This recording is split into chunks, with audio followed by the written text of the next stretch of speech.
Today, let's try something new. Today, I'm going to build a SORLOCK in 5th edition Dungeons & Dragons for one of my Avernus players. Give him a little hand with that, and you're welcome to tag along.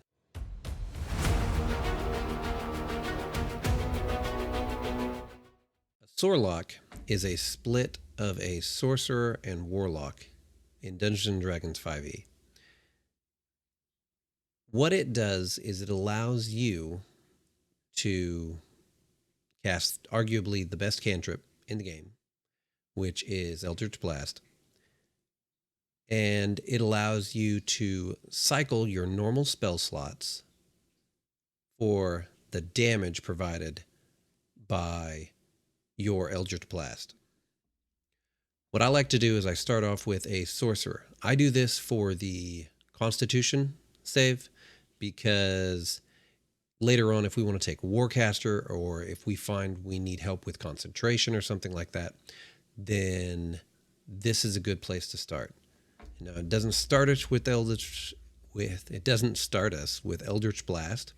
So usually I will take or advise them just to take the standard Firebolt along with whatever spells they're going to take to get them through till next level. You don't have to take Mage Armor if you don't want to, if you think you can make it, because we're going to fix that problem once we take our first level in Warlock. I like the Shadow Magic Sorcerer. I like being able to have 120 Dark Vision. Unless you're playing with a Twilight Cleric, there's no one else going to be seeing longer or farther than you in dark. You also get Darkness Spell, free spells, yay, that allows you to see through that spell, which is fantastic. Cover yourself in darkness, get advantage on all your attacks, hide from the bad guys. No one's going to be able to find you. It's great. Strength of the Grave gives you a save to dropping below 1 hit points. So you can drop to 1 instead of 0. Great way to save your bacon. Out of Omens a little bit later on, it's pretty good. But recommend either just taking 1 level in Sorcerer and then we head over to Warlock. Or if you want to continue on with Sorcerer, go ahead and do 3rd level Warlock. They don't get a lot of spells. Their spells automatically go up with their level. We're not going to really have to worry about that because we're only going to take 2, maybe 3 levels in Warlock before we jump back to Sorcerer and we stay there. Reason I say 2 or 3 is because when you do this build, minimum, you have to take 2 levels. Reason for this is we are here for Eldritch Blast. Now, those sweet spell slots, especially once you hit level 2, there are only 2 spell slots, but they come back every hour. So if you have a long time before fights, remember to drain those, turn them into other spell slots so that they come back as long as you're able to rest. But we want Eldritch Invocations. You can go a couple different routes with it. I had a guy that did it with being able to speak to animals.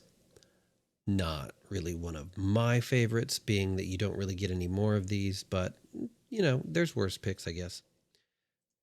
Repelling Blast is a pretty good one. This allows you to push a creature every time it is hit with an Eldritch Blast, and Eldritch Blast is going to break and advance kind of like a fighter's attack, so it's going to have multiple beams as you get in higher levels. 2 at 5, 3 at 11, and so this is character level. You're going to be able to push back a character. You hit 3 times, you push them back 30 feet. You can keep enemies away from you.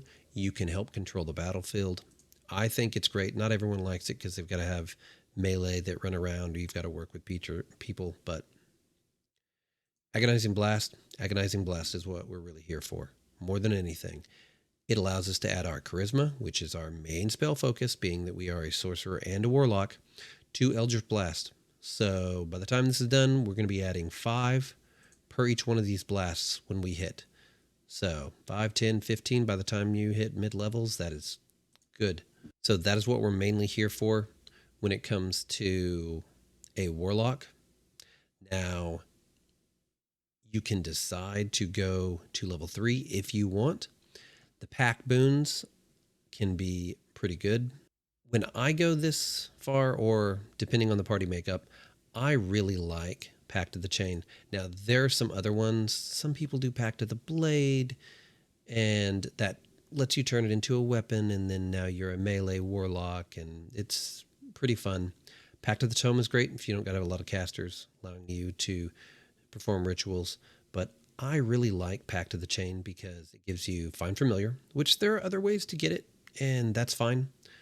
But I like it for being able to not only have a familiar, but to be able to have an imp familiar. Now, Pseudo Dragon's pretty good. Imp, Quasit, kind of the same thing. One devil, one demon, whatever. But I really like having one of these familiars being able to have highly intelligent creatures that can speak, that can move, imps being able to transform into other characters, being able to become invisible, fly around. Either you're looking through its eyes or they can scout for you. I've had them steal stuff. It's fantastic. It is my recommendation if you decide to take 3rd level in Warlock. And for what kind of Warlock we're going to use. So neither one of our classes have gotten a lot of good when it comes to armor or weapons yet, which weapons we don't care much about.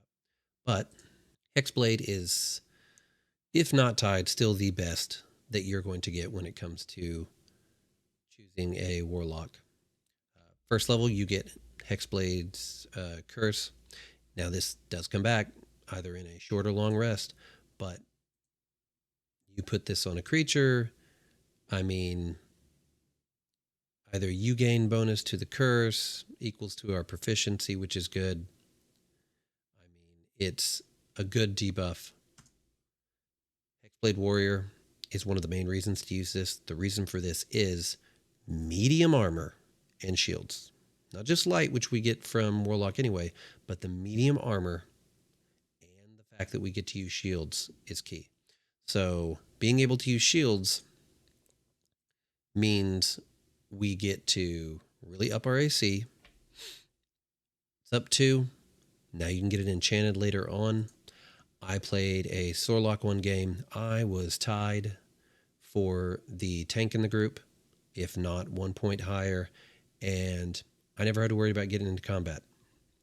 But breastplate is going to be your best if you want to be able to be sneaky.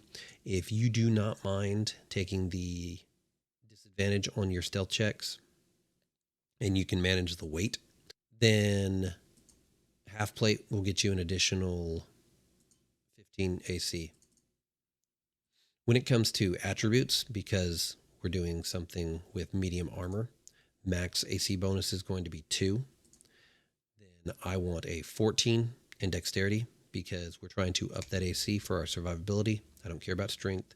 Constitution is good. It's going to help you along with your Warcaster feat later on. But we also can delve a little bit into wisdom, which I did just for saves, and then charisma. Charisma is your main ability. We're going to pump this thing up as far as we can go, as fast as we can go. And so your first ASI, which you're going to get later than everybody else, probably around level 6, 7 by the time it's done, you're going to pump that into charisma. We'll get it up to 19. And then after you do that, we're going to want to take a feat to get it to that last point.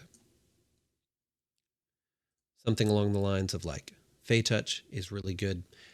Increases one of your abilities, so charisma by 1. That's good. Now we're at max 20. And you learn things like Misty Step. You can get some more spells from it. Anytime you get access to more spells to help yourself out, that's good. The way that I've played as SORLOCK is going to be a lot of utility, a lot of being able to cover anywhere else that we want, and then outside of animate objects and a whole bunch of coins so that you can get a bunch of free attacks, you're going to want to focus mostly on your Eldritch Blast. Spells for your Warlock, outside of the fact that you're going to take Eldritch Blast for your cantrip, I always recommend Hex. Hex, Warlock spell list, only takes a bonus action. Concentration, so this may be bad for some of you that want to do a lot of different concentration spells, but since I focus with doing the Eldritch Blast, and it's what I recommend, this is where I think people should put their concentration into. You're already going to have armor and shields for your AC, but you place a curse on the creature within range, and until the spell ends, every time you hit it, you get an extra 1d6 necrotic damage to the target. So at 11, with 3 blasts, you get an extra 3d6. Wait, if you quicken that, now you're going to be getting an extra 66 that round if you hit all your... And then, of course, it gets disadvantaged with ability checks. May not matter depending on your combat. This is the best part, though. When it drops to 0 hit points before the end of the spells, once that creature's dead, we get to put it onto another creature that we can see as a bonus action. So we can keep this up 1 hour at a time. And so there's not going to be a lot of reasons for you not to take this. When it comes to damage, if you're going to last more than 1 round, really, for a combat, it's probably pretty good, especially if there's a meteor target in the group that you're going to be able to use this on, either mini boss, something that's a little bit stronger, anything that's going to last for several rounds itself. Hex is what you want. Hex is going to be able to hit it, and then you'll do real good with half your turn just doing your normal attack with Eldritch Blast, but it makes up for it in spades come second round, and you'll do massive damage, and you will out damage what you would have done if you had just used that bonus action to attack. And you still have an extra round that you're going to be able to use Quicken without having to sacrifice or chew up another spell and turn it back into spell points, which gets easier as you go on. Another spell I recommend, whether you're going to use it for pack magic or not, but I recommend Shield. It's great. It gives you an extra 5 AC. I mean, it's great for one of those save your butt kind of spells. And then, like I said earlier, when we get Feycaster, you're going to get Misty Step, which means you're going to have access without having to even spend your normal slots. You're going to have Misty Step. You're going to have Shield. You're going to have Hex from being a Warlock. And you're also going to have the ability to perform the Hexblade Curse, which gives you that juicy 19 to 20 crit range. So it's fantastic. And I usually get Warcaster, but that in general is just the build. I mean, you're going to follow Sorcerer all the way up after that. You will get access to additional meta magic, depending on what you find yourself doing in the party. You may want to change this. Usually my favorite ones, outside of Quicken Spell, which we're always going to take because we want to be able to cast multiple Eldritch Blast. Twin Spell is really good, being able to, depending on the level of the spell, sacrifice one of your spells for debuffs or for hitting multiple opponents with either some kind of turn to stone or other ability. Hound of Omen at level 6 is pretty great. Another reason why I like Shadow Magic. Hound of Omen is one going to allow you to help maybe lock down an opponent. You'll get an advantage attack on whoever you target with this ability. But while within 5 feet of the target has disadvantage on saving throws against any spell you cast. The Hound disappears if it reaches 0 hit points, if the target is reduced to 0 hit points. I have used this to give disadvantage saving throws onto a creature. Then you can polymorph it into something small and portable. Your imp flies it up 200 feet, drops it. Great way. It has maybe 1 HP. It is going to take a ton of damage from the fall. Finish it off with an Eldritch Blast that you have waiting for whenever it lands and turns back. It's great. Shadow Walk for level 14 is also good. You will probably not be able to hit Umbral Form unless you go all the way to 20 and you only took 2 levels in Warlock. From there on, it's pretty much just how you decide to play your character, what role you want in the party. I like using illusionary spells and trying to either provide cover or trick, using my imp to provide stealth and checking out any kind of dungeon that we're doing. I have a character in my Avernus game, which this was for, that is doing the exact same thing. Another feat you may want, if you're really into metamagic and you're not just an Eldritch Blast machine gun, you may want to take the Metamagic Adept. It allows you to learn 2 more metamagic options from your sorcerer class. Sorcerers do it better than anyone else, so if that's one thing you're into, you might want to try that. For a race, instead of using some of your variants or newer options, I went with tried and true half-elf. Half-elf is going to give us a +2 to our charisma, which is necessary since that's our main stat for both the classes we're taking.